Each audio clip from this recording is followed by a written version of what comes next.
Abraão que terra seria essa, como essa terra seria, mas Abraão depositou a sua plena confiança de que Deus sabia, Deus conhecia. Uma vez eu ouvi um testemunho de um missionário e ele dizia assim, eu tomo para mim as promessas de Abraão no sentido de quê? De que Abraão ele não sabia para onde ele ia, mas ele sabia com quem ele ia. Então, destaca-se com muita proeminência a confiança que Abraão depositou em Deus. E, na sequência, nós vamos ver que o fato de Abraão ter respondido com fé ao chamado de Deus e ter seguido com confiança o destino que Deus havia lhe traçado, o chamado que Deus havia lhe chamado, né, sendo aí um pouco redundante, não vai isentar Abraão de enfrentar grandes problemas, grandes obstáculos à sua fé, por exemplo. A gente vai ver isso na sequência. Uma outra característica marcante com relação à família de Abraão, que eu destaquei, é a questão da obediência. Alguém disse que fé e obediência elas são duas faces da mesma moeda. Você não pode simplesmente dizer que crê se você não obedece. João, nas suas cartas, vai dizer assim, aquele que me ama é aquele que obedece os meus mandamentos. Então, parece-me que a Bíblia, o conceito bíblico de fé, ela é acompanhado de obediência. Então, aí você pode perguntar assim, mas Flávia, Abraão obedeceu por completo tudo aquilo que Deus havia lhe ordenado? Eu acabei de dizer que Abraão ele estava numa construção de fé, numa construção de obediência. Parece-me que quando a gente lê a história da vida de Abraão, parece-me que no início, Abraão teve algum tipo de dificuldade de obedecer os princípios estabelecidos por Deus de forma íntegra. Mas a gente vai chegar no final da vida de Abraão, né, quando ele recebe Isaac, e Abraão foi capaz de oferecer o melhor que ele tinha. Ele passou pela maior prova de fé que Deus havia submetido a Abraão, e ele respondeu com obediência. Eu vejo uma questão muito interessante na relação da obediência, principalmente com relação aos princípios de Deus, que a obediência, nem sempre, quando Deus nos pediu alguma coisa, nós vamos entender. Mas é importante que nós possamos obedecer.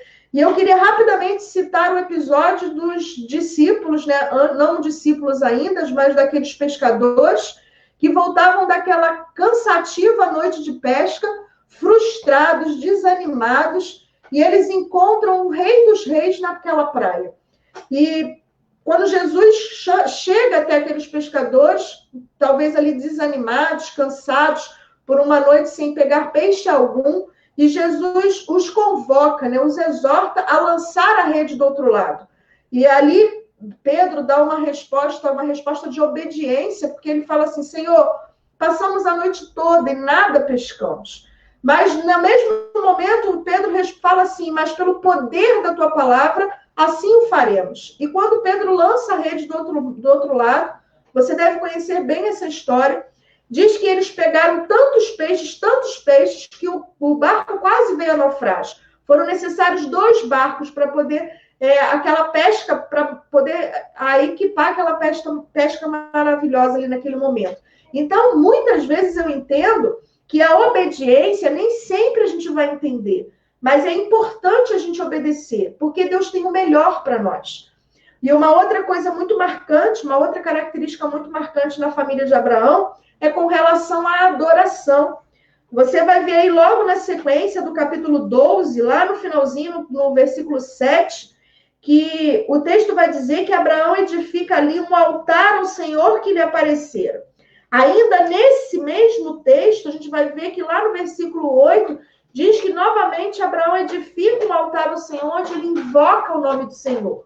Essas não são as únicas citações de Abraão edificando um altar ao Senhor. Durante toda a narrativa da vida de Abraão, em cada lugar que ele se estabelece, lembrando que o perfil da família de Abraão era uma família nômade, eles viviam em tendas e eles acampavam em regiões diferentes no deserto, mas parece-me que em todo momento em que Abraão, em cada lugar em que ele acampou, ele teve o cuidado de erguer um altar ao Senhor e adorar e invocar o seu nome. Então, outra característica marcante na vida da família de Abraão era com relação à adoração. Uma coisa que eu tenho observado nesse tempo de pandemia é que a gente reclamava constantemente da falta de tempo. Quando eu, por misericórdia de Deus, estando na liderança de algumas igrejas, e eu me lembro, por várias vezes, de exortar alguns irmãos a ter uma vida de oração, a ter uma vida de leitura da palavra, e as pessoas, não poucas, mas muitas vezes, responderiam assim: eu não tenho tempo. E eu costumo brincar e falar que a falta de tempo é a única coisa que a gente não pode usar como desculpa. Até porque nós temos tempo para o Facebook, nós temos tempo para o Instagram, nós temos tempo para o WhatsApp. E quando eu olho para a história bíblica, eu vejo homens extremamente ocupados que separavam tempo para adorar a Deus. Então, o tempo não pode ser usado como desculpa. E hoje o que eu vejo é que nós temos muito tempo e nós não sabemos muito bem o que fazer com ele. Mas isso é uma característica marcante na vida de Abraão. Ele devotava tempo, ele dedicava tempo a adorar a Deus. Ele não abria, ele não negociava o princípio da adoração na sua família. Eu queria também, de igual forma, destacar alguns problemas enfrentados pela família de Abraão.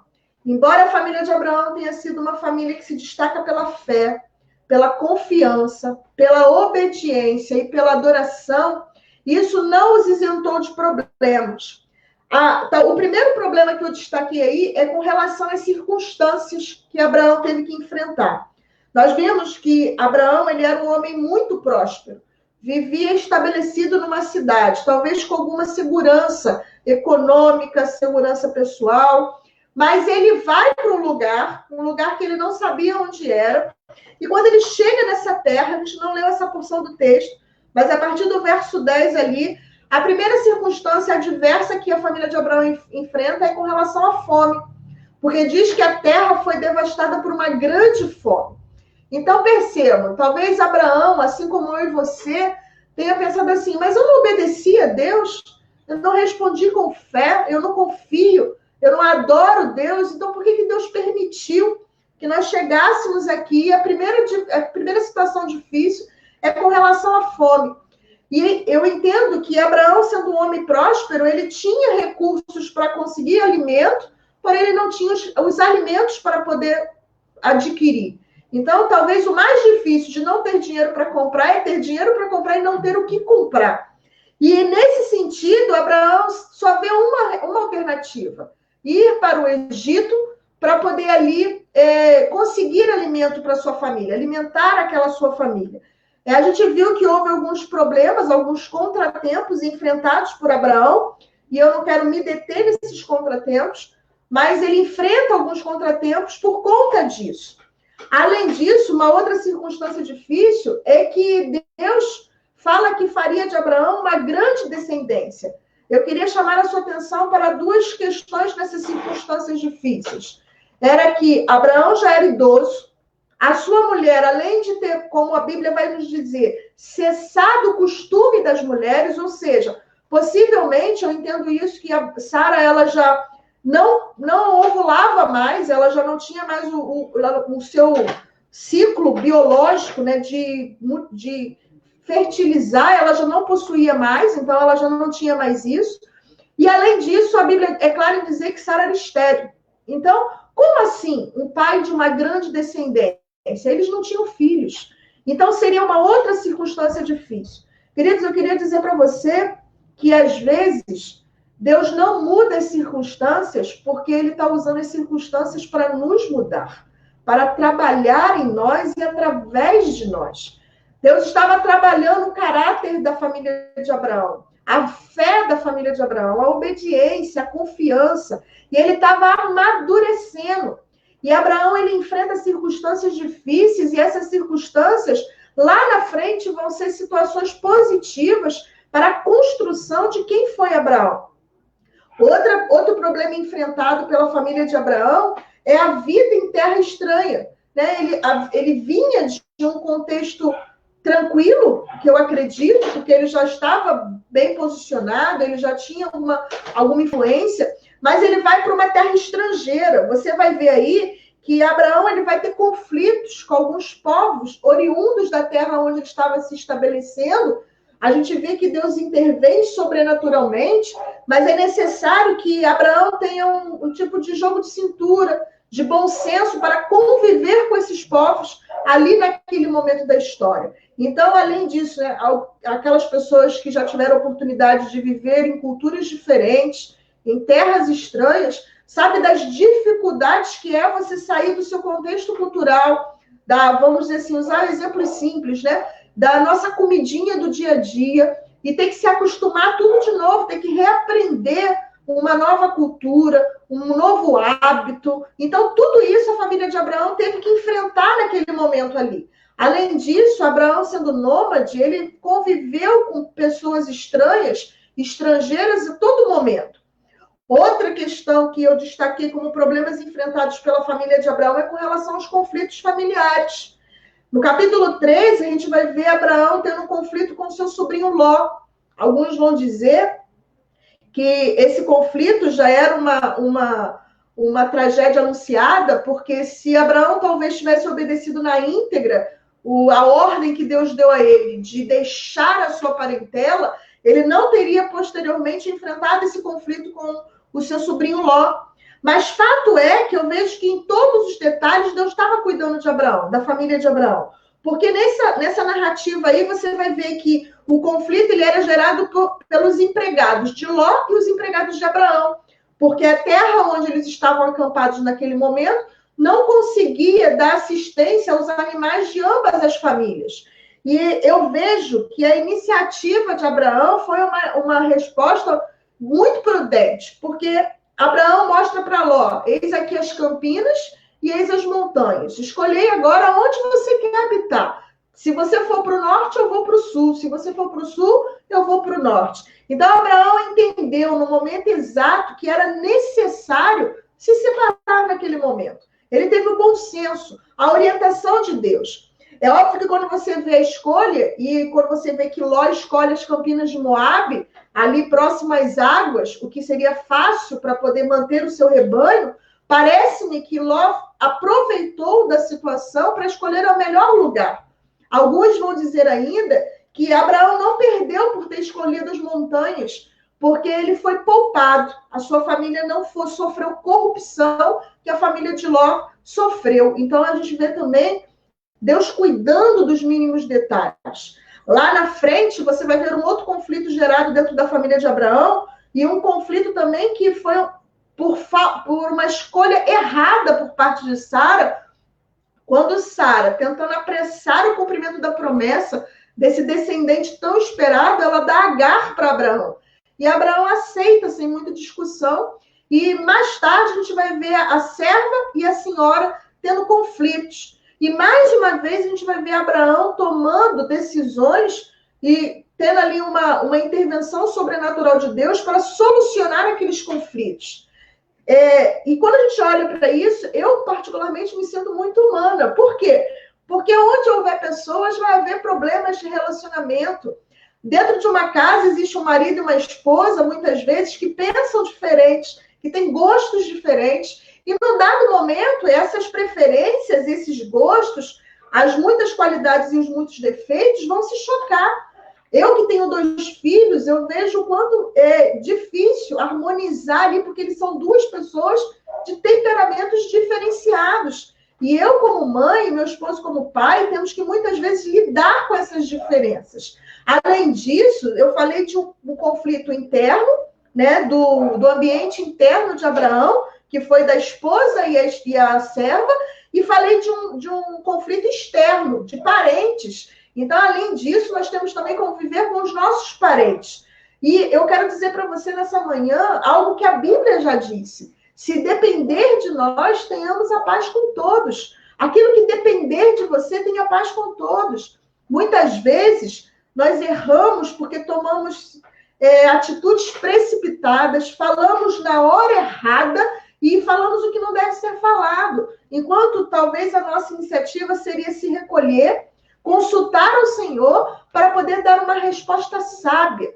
Então, quando depender de nós, tenha paz com todos. Você vai ver que lá no episódio de Sara e Agar, aquilo era uma situação causada pela própria Sara, Mas em nenhum momento você vai ver Abraão jogando na face de Sara essa questão, dizendo assim, mulher, mas foi você que criou essa situação constrangedora. Foi você mesmo. Ele não faz isso, muito pelo contrário. A Bíblia diz que ele foi sensível à voz de Deus e Deus o orientou como ele deveria proceder naquele momento ali. Então, ele conseguiu, assim, resolver os conflitos. Mais à frente, um outro problema enfrentado pela família de Abraão é com relação à provação da sua fé.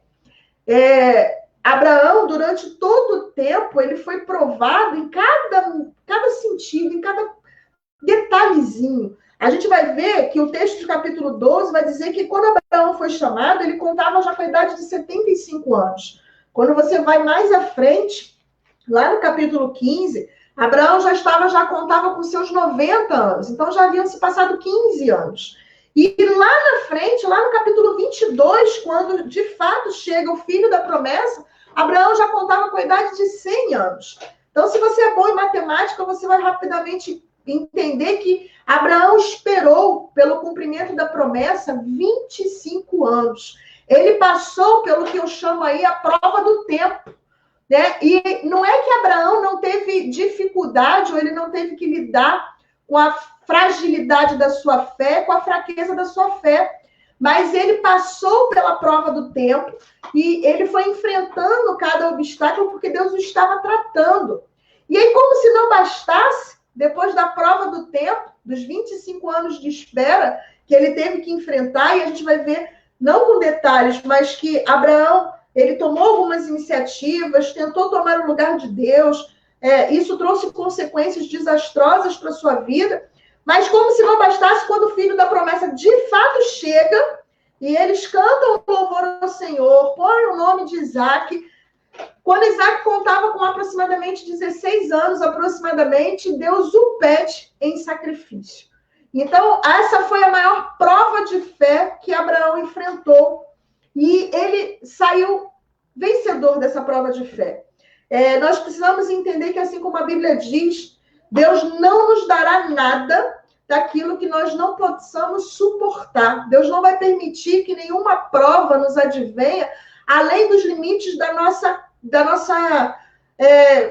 capacidade de suportar. A Bíblia diz que com a tentação vem também um escape. Tiago, lá na sua carta, vai dizer: tendes por motivos de grande alegria ou passardes por muitas provações. Algumas versões por muitas tribulações. E é óbvio que Tiago, ele não era um sadomasoquista, alguém que sente prazer na dor. Mas ele fala isso pelo resultado da prova da fé. Qual é o resultado? Porque a provação produz paciência. A paciência produz perseverança. E a perseverança produz a experiência. Então, o resultado final da prova da nossa fé, ele é muito positivo. E parece-me que Abraão entende isso. E ele entende isso a partir da sua própria experiência de fé. Então, é nesse sentido que nós vemos que Abraão, ele passa pela prova da fé. A sua fé foi constantemente provada nesses 25 anos. Além disso, um outro problema enfrentado pela família de Abraão é com relação ao luto. Já no finalzinho aí da narrativa da vida de Abraão, nós vamos ver que Abraão perde Sara, né? Sara vem a falecer. E naquele momento ali, nós vamos ver algumas... que não dá para a gente se deter em detalhes, mas Abraão, ele havia comprado um sepulcro com antecedência, ele estava preparado para esse momento de luto. E aí você pode falar assim, preparado para perder um ente querido? Eu acho que nenhum de nós estamos preparados. Mas ele havia, assim, anteriormente já se preparou basicamente para esse momento.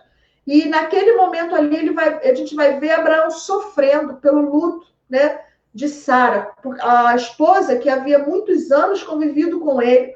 Mas ele vive esse momento. Nós vivemos um momento, nesse momento da nossa história especificamente, em que nós estamos, eu costumo dizer, entre a cruz e a espada, né? Porque nós temos aí uma questão de saúde pública com relação ao vírus que está aí pelo mundo todo, e eu tenho certeza que, assim como eu, em alguns momentos você tem medo de ser contaminado pelo vírus, você teme, porque as notícias são desastrosas a todo momento, mas, em contrapartida, nós temos as questões econômicas, porque o país não pode parar, Ele precisa continuar produzindo, e aí alguns brincam, uns têm medo de morrer e outros têm medo da fome. Então, é fato que muitas vezes isso vai gerar em nós até um sentimento de luto, né? Porque, ao mesmo tempo, a vida humana é algo que não pode ser substituído, e ela, sem dúvida, ela está em primeiro lugar. Né? E aí você fica pensando, como é que eu faço? Né? Qual a situação? Qual é a melhor iniciativa? Qual é a melhor atitude? A gente precisa entender que, ainda que nós percamos o controle, Deus não perde o controle da situação. As circunstâncias, elas continuam rigorosamente sob o controle de Deus. Nada que nos advém está fora do seu controle e da sua vontade permissiva. A gente vai ver isso quando a gente lê as histórias das pessoas da Bíblia, dos personagens bíblicos. Eu queria destacar, agora, caminhando já para a conclusão do nosso estudo, que lá no capítulo 12, versículo 3, Deus diz para Abraão assim: em ti serão benditas todas as famílias da terra. A chamada de Abraão, ela apontava para um bem maior, né? A chegada do descendente prometido desde o Éden, lá em Gênesis capítulo 3, versículo 15, e agora reiterada essa chegada desse descendente prometido através da tipologia de Isaac, e você vai na sequência lá, quando promete para Davi, na tipologia de Salomão, e assim sucessivamente, até chegar em Maria e José, quando esse descendente definitivamente chega ao mundo, o descendente tão esperado e ansiado, aquele que traria salvação para todas as pessoas. É nesse sentido que todas as famílias da terra, seriam benditas e abençoadas a partir da família de Abraão. Abraão, como eu disse lá no início, ele é chamado o pai da fé, e como eu acabei de falar para você, ele não é o pai da fé no momento em que ele foi chamado, mas ele foi ao longo de 30 anos ou mais sendo construída esse caráter de fé em Abraão. A ponto de, também, depois que Abraão aprendeu, ele foi capaz do maior ato de amor que qualquer personagem bíblico teria sido capaz de suportar. Nesse sentido, eu vejo que a família de Abraão, assim como um todo, ela demonstra uma fé extraordinária. Uma fé que está à disposição de mim, né, a mim, e na sua disposição. Não é uma fé que ela é particular ou predileta da vida de Abraão, mas ela está disponível a todo aquele que crê e confia em Deus. Nesse sentido também, a gente pode perceber que Abraão foi sensível à voz de Deus, porque mesmo no contexto idólatra, de corrupção, ele ouviu a voz de Deus e ele obedeceu à voz de Deus. E aí você pode perguntar, como é possível ouvir a voz de Deus hoje? Nós temos diante de nós 66 livros. A gente vê hoje no mundo uma tentativa desenfreada de materializar a fé, enquanto a fé está materializada aqui, de Gênesis a Apocalipse. E você pode diariamente abrir e ler uma porção dessa palavra e das promessas que Deus tem para nós. Nesse sentido, Abraão também demonstra confiança na direção de Deus. A gente falou lá atrás, Abraão não sabia para onde ia, mas ele sabia com quem ia, e ele depositou a sua inteira confiança em Deus. O resultado disso tudo foi uma vida de obediência. E Abraão, ele se destaca no seu caráter adorador, porque ele não fazia concessões, ou ele não negociava o princípio de adorar a Deus. O outro episódio que eu acabei esquecendo de narrar é quando Abraão intercede por Sodoma e Gomorra. E ali Abraão, mesmo numa circunstância difícil e adversa, ele se coloca como um intercessor. E eu vejo que isso é uma grande lição para nós que somos cristãos hoje. Por quê? Porque nesse momento é um tempo de nós dobrarmos os nossos joelhos, clamarmos aquele que nós temos certeza que tem o controle da história, que pode tudo, que sabe de todas as coisas. E a gente pode clamar, porque nós conhecemos aquele que tem a solução, aquele que nós chamamos de nosso Jeová Jirê, aquele que provê todas as nossas necessidades, aquele que nós confiamos como nosso Jeová Rafá, aquele que cura as nossas enfermidades. Então, é nesse sentido que nós podemos agora dobrar os nossos joelhos diante desse Deus e clamarmos: Senhor, sara a nossa nação, sara o nosso povo, cura, Senhor, a nossa iniquidade, perdoa os nossos pecados, intervém sobrenaturalmente. Ontem mesmo eu estava conversando com um parente E nós estávamos lembrando do episódio quando a nação de Israel foi invadida por uma grande praga, uma grande peste, como consequência de um pecado de Davi.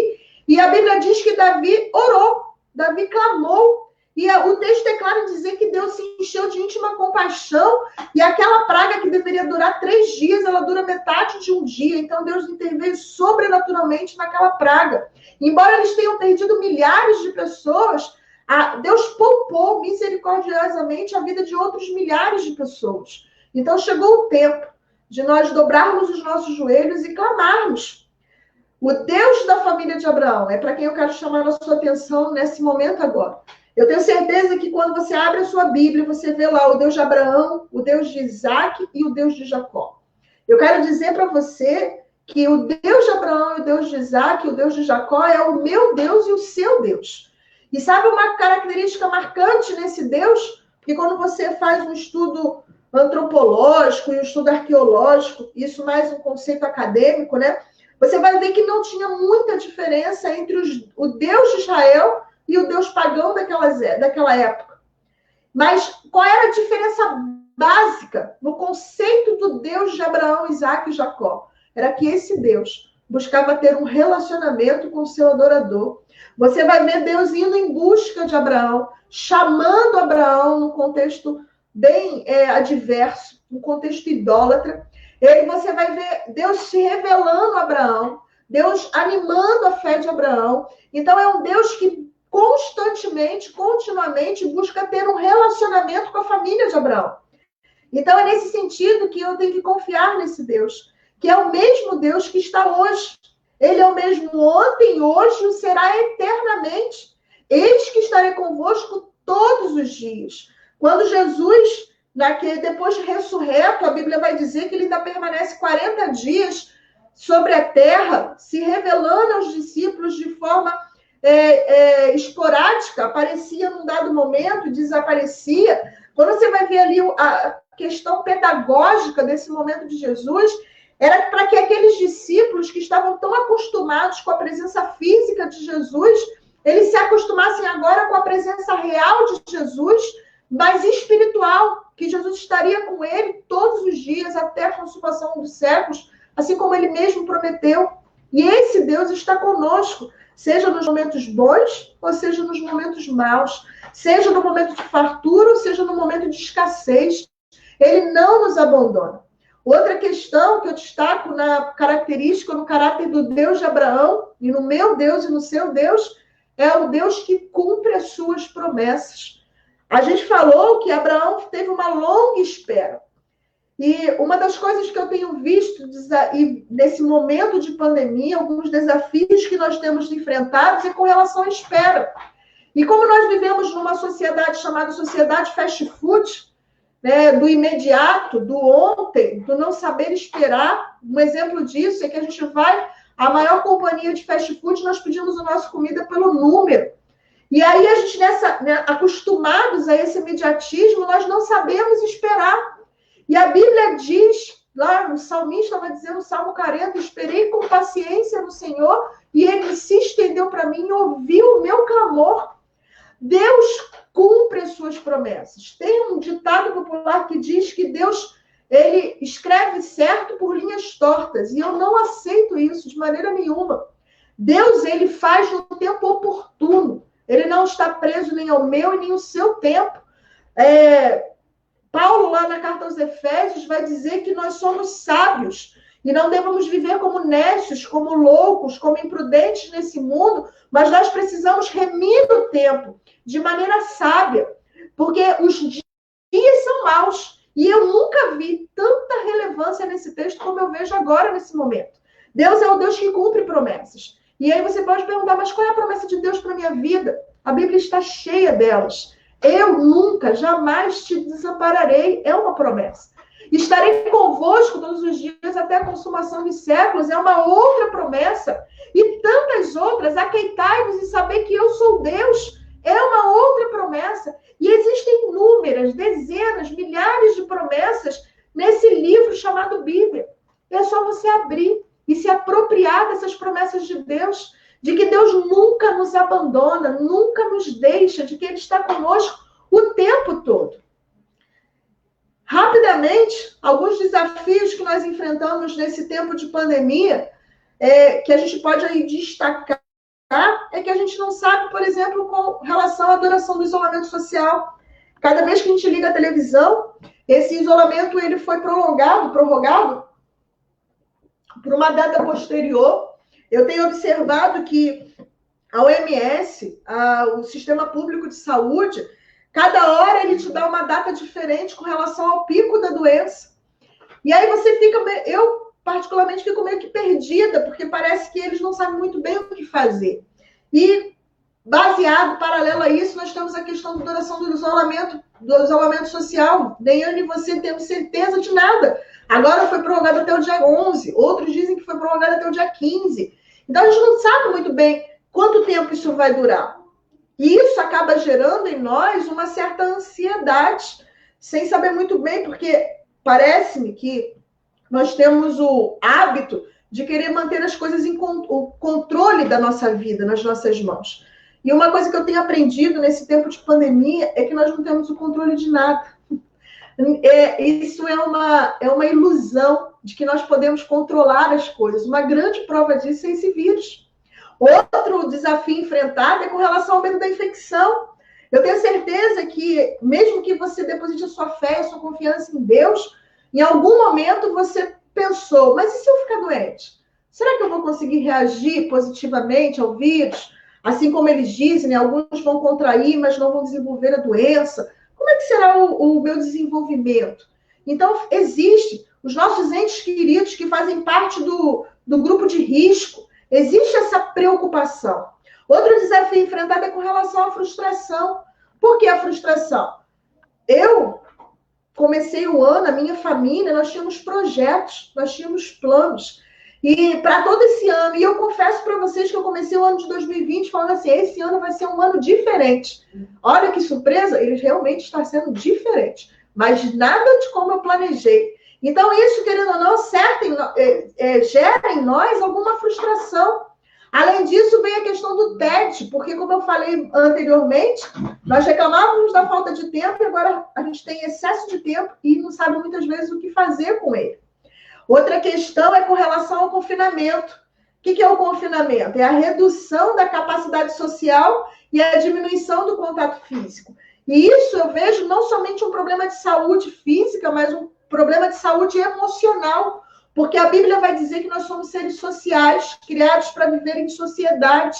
E, querendo ou não, nós queremos ter contato com os nossos parentes, com os nossos entes queridos, com a nossa família de amigos. E isso está sendo nos privados, de certa forma. Nós não podemos conviver nesse momento por questões de saúde, por questões de proteção, de protocolo. E isso realmente gera em nós alguma perda de controle, de abalo emocional. Outra questão é a perda da rotina.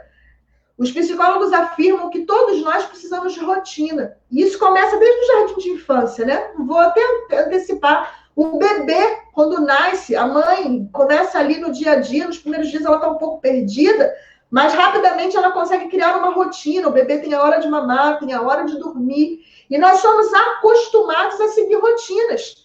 E, de repente, isso veio e bagunçou toda a nossa rotina. E aí a gente fica perdido, sem saber mais ou menos o que fazer. E uma outra preocupação, e essa eu não quero descaracterizar ou desmerecer, porque isso é uma preocupação real, com relação à falta de provisão. Alguns perderam a sua renda e outros não têm muita certeza de como vão ficar as suas economias. E eu queria, nesse momento, ler para você o que diz Jesus, lá em Mateus, capítulo 5. E eu queria rapidamente ler esse texto com você. E quando Jesus está falando exatamente sobre isso com os discípulos, e ele vai dizer assim, que nós não devíamos nos preocupar com o que nós havíamos de beber ou de comer. Desculpa, não é Mateus 5, é Mateus 6.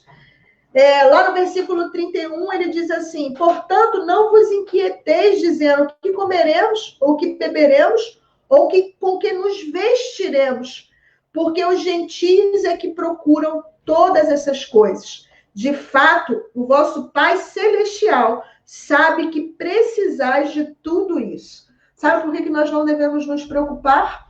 Não além da conta, é óbvio que toda preocupação, dentro dos limites, ela é até saudável.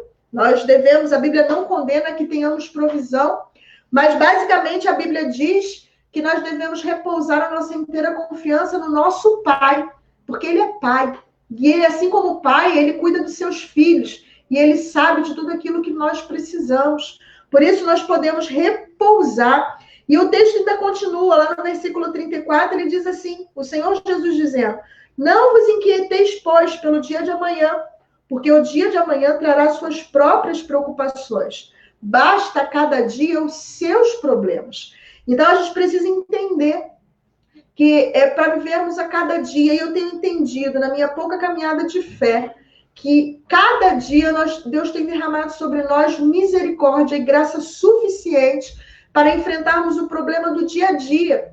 E aí você pode perguntar, mas e o amanhã, como será? Amanhã, novamente, Jeremias vai dizer, as misericórdias do Senhor se renovarão. Então, a gente precisa crer nisso, olhar para a Bíblia, olhar para a palavra de Deus, se apropriar dessas promessas, entendendo que Deus é um Deus provedor, é o nosso Pai, aquele que cumpre as suas promessas. Que assim como ele foi com a família de Abraão, assim como ele foi com as demais famílias da Bíblia, ele assim será conosco em todos os dias, em todos os momentos. Sejam esses dias bons ou os dias ruins.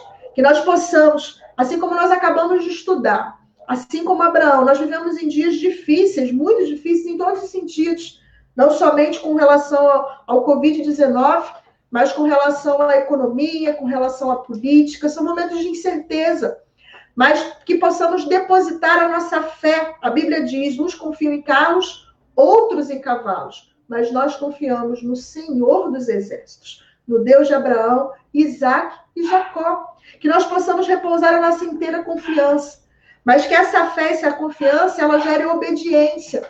E aí você pode falar, como ser obediente em tempos de pandemia? Eu falei em alguns estudos de outras EBDs que é o momento também de ser criativo, porque nós precisamos encontrar alternativas, né, de como demonstrar o amor fraternal, de como servir a Deus, de como investir no reino de Deus, mesmo estando isolados em casa.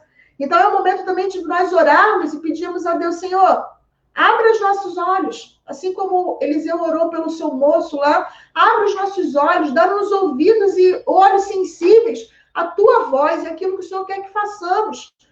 Existem N maneiras de estarmos investindo no reino e trabalhando para o reino de Deus. Então, que você possa encontrar alternativas, criatividade. Seja criativo, aproveite esse tempo, tire situações, resultados positivos desse tempo. Tem uma imagem que rola aí de vez em quando no Facebook de 2 prisioneiros, né? E eu tenho certeza que muitos de nós, às vezes, nos sentimos assim. E um está pintando um quadro onde ele vê, ele estava olhando, ambos estavam olhando as grades da cela, mas um está pintando um quadro florido, com flores e árvores, e o outro estava pintando as grades. Então, a imagem, por si só, ela já fala por si só. Um estava enxergando somente aquilo que estava diante dos olhos, e o outro conseguia contemplar além das grades da prisão. Então, que nós possamos olhar esse tempo também além das circunstâncias. Abraão creu contra as circunstâncias, e isso lhe foi imputado por justiça. Que nós possamos também olhar além das circunstâncias, porque o nosso Deus não é um Deus preso nas circunstâncias. E, queridos, eu tenho certeza que muitos da nossa família de fé, que não é restrita à nossa comunidade de Realengo, ela é muito maior do que nós possamos imaginar, tem dobrado os seus joelhos e tem clamado por uma mudança, uma transformação e uma intervenção sobrenatural de Deus. Se ainda não chegou o tempo de Deus intervir sobrenaturalmente nessa situação, é porque Ele está usando essa situação para nos mudar, para nos transformar e para nos purificar. Que nós possamos crer nisso. É no nome de Jesus que eu encerro a nossa palavra dessa manhã. E eu queria mais uma vez orar com você, pedindo a Deus que Deus intervenha no nosso eu, nas nossas emoções, que Deus venha derrubar por terra todo espírito de ansiedade, todo transtorno emocional que possa estar acontecendo no nosso meio, até porque eu entendo que nós não estamos isentos dessas situações, porque nós temos a nossa parte humana e nós somos frágeis, a Bíblia mesmo diz isso, Deus sabe que nós somos pó, então Deus sabe que nós somos frágeis, mas Ele está todo o tempo nos convidando a lançar sobre Ele o nosso fardo, a lançar sobre Ele todas as nossas preocupações, porque Ele tem cuidado de nós. Senhor Deus e Pai, muito obrigada por essa oportunidade no Teu nome. Obrigada, Senhor, porque o Senhor se faz presente nesta manhã, mesmo nessa transmissão online. Quero te pedir, Senhor, por cada servo teu que está conectado, por cada lar, por cada pessoa.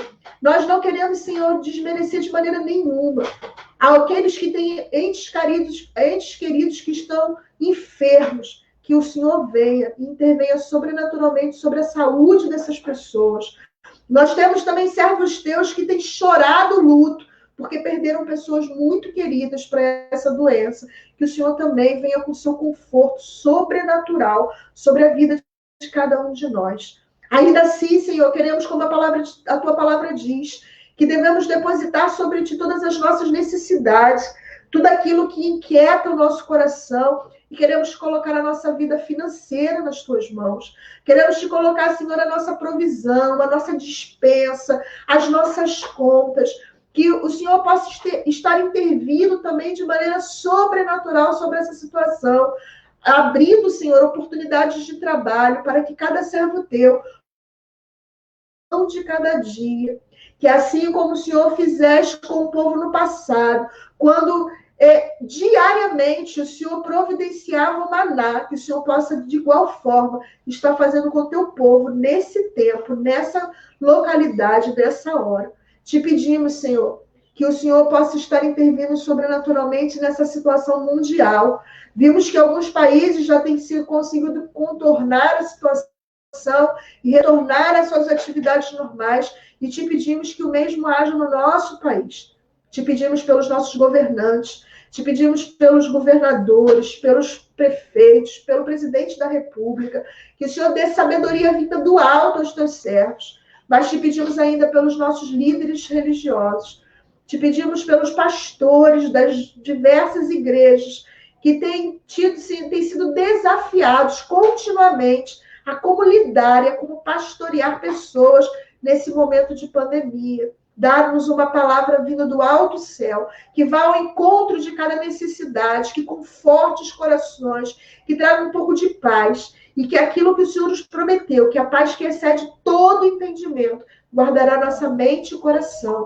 Guarda, Senhor, as nossas vidas, para a honra e glória do teu santo nome. É no nome de Jesus que nós oramos. Amém e amém. Eu quero, antes da gente passar para a nossa celebração da ceia, nós vamos dar um tempinho aí para você preparar a sua mesa.